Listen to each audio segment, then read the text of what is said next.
Hello बच्चों, good morning. मैं Raman Chaudhary from Bharat study circle आपकी हिंदी की क्लासेस लूँगा। सबसे पहले हम लोग डिस्कस कर लेते हैं कि कितना सिलेबस जो है आपका वो रिड्यूस हुआ है, कौन कौन सी चीज़ें आपकी हटाई गई हैं कोरोना महामारी की वजह से। इसमें से 30% सिलेबस आपका हटा दिया गया है। तो न्यू सिलेबस जो आपको 2021 के एग्ज़ाम के लिए आपको देना है, उसमें क्या क्या चीज़ें हटाई गई हैं। वो पहली है गद्य में क्या कटिंग की गई है। कन्हैया लाल मिश्र प्रभाकर का लेसन रॉबर्ट नर्सिंग होम को हटा दिया गया है। हरिशंकर प्रसाई का निंदा रस, इसको भी हटा दिया गया है। अब हम लोग पद में देखेंगे, पद में क्या कटिंग की गई है। मैथिली शरण गुप्त की गीत जो कविता है रचना, इसको हटा दिया गया है। जयशंकर प्रसाद के गीत को हटा दिया गया है। सुमित्रा नंदन पंत के परिवर्तन जो रचना है, इसको भी हटा दिया गया है। रामधारी सिंह दिनकर की पुरुरवा और उर्वशी, इन लेसन को भी रिड्यूस कर दिया गया है। कथा साहित्य में शिवानी और लाटी जो आपकी कहानियां हैं, इनको हटा दिया गया है। संस्कृत से भोजस्वदार्यम लेसन, इसको भी हटाया गया है। संस्कृत व्याकरण में देखें तो राजन, जगत और सरित, इनके जो रूप होते हैं, इनको भी हटा दिया गया है। काव्यगत सौंदर्य के तत्व में देखें तो ये दो अलंकार थे, भ्रांतिमान और संदेह अलंकार, इनको भी हटा दिया गया है। तो 30% सिलेबस जो है आपका ये रिड्यूस कर दिया गया है कोरोना महामारी की वजह से। So first let's we start grammar portion from Hindi. Hindi के पहले हम लोग ग्रामर पोर्शन के बारे में पढ़ेंगे। ग्रामर पोर्शन की बात करें तो उसमें आपका आता है रस, छंद और अलंकार। तो सबसे पहले हम लोग रस के बारे में पढ़ेंगे। रस क्या होता है? रस जो होता है, रस का शाब्दिक अर्थ है आनंद। काव्य को पढ़ने से जो आनंद प्राप्त होता है उसे रस कहते हैं। यानी कि रस का अर्थ होता है आनंद लेना। तो किसी भी चीज़ को जब हम काव्य को, जैसे पोयम को पढ़ते हैं, तो उससे हमें जो आनंद फील होता है, आनंद का अनुभव होता है, उसको हम लोग रस कहते हैं।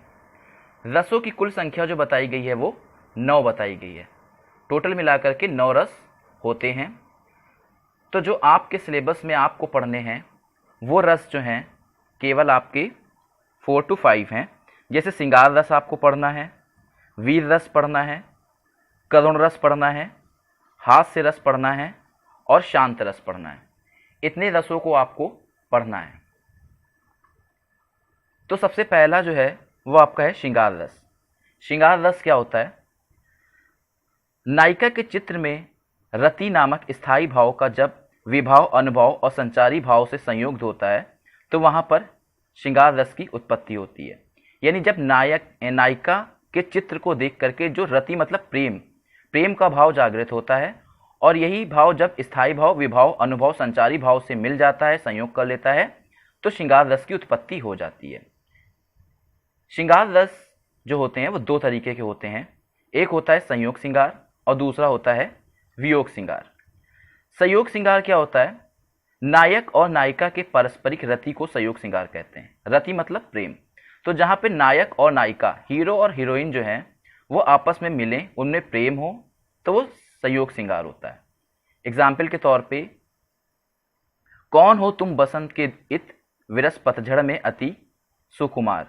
यानी कि ये पूछ रहा है कि हे बसंत के दूत, तुम कौन हो जो इस पतझड़ के मौसम में सुकुमार बनकर हमसे मिलने के लिए आए हो। यानी यहाँ पर नायक और नायिका आपस में मिल रहे हैं, तो इसलिए ये संयोग श्रृंगार है। इसका दूसरा पार्ट है वियोग श्रृंगार, जिसमें नायक और नायिका के मिलन का अभाव हो। यानी कि जहाँ पे नायक और नायिका बिछड़ रहे हो और उनके विरह का वर्णन होता है, वो वियोग श्रृंगार कहलाता है। तो जहाँ पर नायक और नायिका के मिलन का अभाव हो और उनके विरह का वर्णन किया जा रहा हो, तो आपका वियोग श्रृंगार होता है। उदाहरण के लिए, मेरे प्यारे नव जलस से कंज से नेत्र वाले, जाके आए न मधुबन से और ना भेजा संदेश, मैं रो रो के प्रिय विरह से बावली हो रही हूँ। ये उस टाइम का डिस्क्रिप्शन कर रहा है जब श्री कृष्ण गोकुल को छोड़ करके मथुरा में आ गए थे अपने मामा का कंस का वध करने के लिए। तो ये वहाँ की गोपियाँ जो हैं वो रो रो करके कह रही हैं, मेरे प्यारे नव जलस से कंज से नेत्र वाले, जाके आए ना मधुबन से और ना भेजा संदेशा। यानी वो वहाँ मथुरा चले गए और वहाँ से आकर के मधुबन में उन्होंने कोई संदेशा नहीं भेजा है। वो सब रो रो करके विरह से बावली हो रही हैं। तो यहाँ पर वियोग का वर्णन किया जा रहा है, यानी कि अलग अलग हो रहे हैं, दो लोग अलग हो रहे हैं, तो ये आपका वियोग श्रृंगार है। सेकेंड वन यानी दूसरा जो है आपका है वो है आपका वीर रस। वीर रस के बारे में थोड़ा सा हम लोग समझ लें कि होता क्या है। वीर रस का स्थायी भाव जो होता है वो उत्साह होता है। इसकी परिभाषा क्या है? उत्साह की अभिव्यक्ति जीवन के कई क्षेत्रों में होती है। ये क्षेत्र हैं युद्ध, धर्म, दया और दान। इनसे जब उत्साह का भाव जागृत होता है तो वीर रस की उत्पत्ति होती है। यानी उत्साह जो वीरता होती है वो जीवन के कई क्षेत्रों में दिखाई देती है। वीरता को हम लोग युद्ध के क्षेत्र में, धर्म, दया और दान के क्षेत्र में देख सकते हैं। तो इन क्षेत्रों से जो उत्साह का भाव जागृत होता है तो उससे वीर रस की उत्पत्ति होती है, उसी को वीर रस कहते हैं। वीर रस का एग्जाम्पल है आपका, वीर तुम बढ़े चलो, धीर तुम बढ़े चलो, सामने पहाड़ हो, सिंह की दहाड़ हो। यानी यहाँ पर वीरता के बारे में बताया जा रहा है कि वीरों लोग यानी कि आर्मी के सोल्जर्स, तुम लोग बढ़ते रहो बढ़ते रहो, सामने पहाड़ हो या सिंह की दहाड़ हो, आप लोग निरंतर आगे बढ़ते रहिए। दूसरा है आपका थर्ड है करुण रस। करुण रस क्या होता है इसकी भी थोड़ी सी बारे में हम लोग समझ लेते हैं। करुण रस का स्थायी भाव होता है शोक। इसकी परिभाषा, किसी बंधु के विनाश, द्रव्य के नाश और प्रेमी के बिछड़ जाने के कारण करुण रस की उत्पत्ति होती है। यानी किसी बंधु या प्यारा मित्र हो, उसका विनाश हो जाए, आपकी संपत्ति का नाश हो जाए, आपका प्रेमी आपसे बिछड़ जाए, तो ऐसे सिचुएशन में आपका करुण रस की उत्पत्ति होती, करुण रस बन जाता है। इसका एग्जाम्पल है करुण रस का, हे प्रिय मेरा प्राण प्यारा कहाँ है। यानी कि हे प्रिय मेरा प्राण प्यारा कहाँ है। यहाँ पे पूछा जा रहा है कि मेरे प्राणों का जो प्यारा व्यक्ति था वो कहाँ है। इसमें उसकी करुणा को दर्शाया जा रहा है। चौथा है आपका हास्य रस। हास्य रस क्या होता है इसके बारे में भी थोड़ा सा हम लोग समझ लेते हैं। हास्य रस का स्थायी भाव जो होता है वो हास होता है।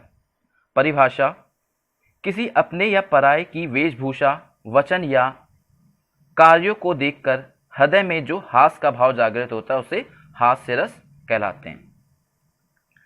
तो हास्य रस क्या होता है? जब किसी अपने या पराये की वेशभूषा, उसके वचन या उसके कामों को देखकर जो हमें हंसी आती है तो उसे हम हास्य रस कहते हैं।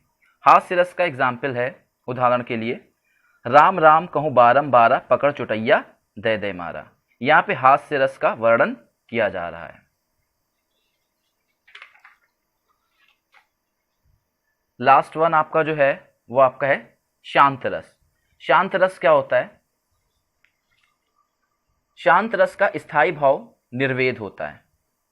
परिभाषा, संसार की नीरसता तथा वस्तुओं की नाशवरता से हृदय में वैराग्य उत्पन्न होता है और वैराग्य होने पर शांत रस की उत्पत्ति होती है।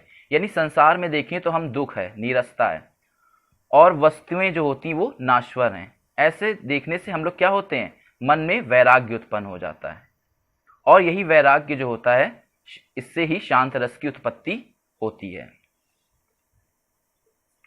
उदाहरण इसका है, अब हो नसानी अब ना नसिहो, राम कृपा भव निशा सिरानी, जागे फिर ना ओसे हो। यानी अब हो नसानी अब ना नसिहो, अब तक के मैंने अपनी करनी बिगाड़ी थी लेकिन मैं अपने अब कर्मों को बिगाड़ूंगा नहीं। श्री राम की कृपा से जो भयानक रात थी वो बीत चुकी है और सुबह हो चुकी है। अब मैं पूरी तरीके से शांत हूं, मैं अब कोई गलत काम नहीं करूंगा। यहाँ पर इंसान पूरी तरीके से शांत हो गया है, तो ऐसी सिचुएशन में शांत रस कहलाएगा। ये शांत रस का एग्जाम्पल है। Thank you.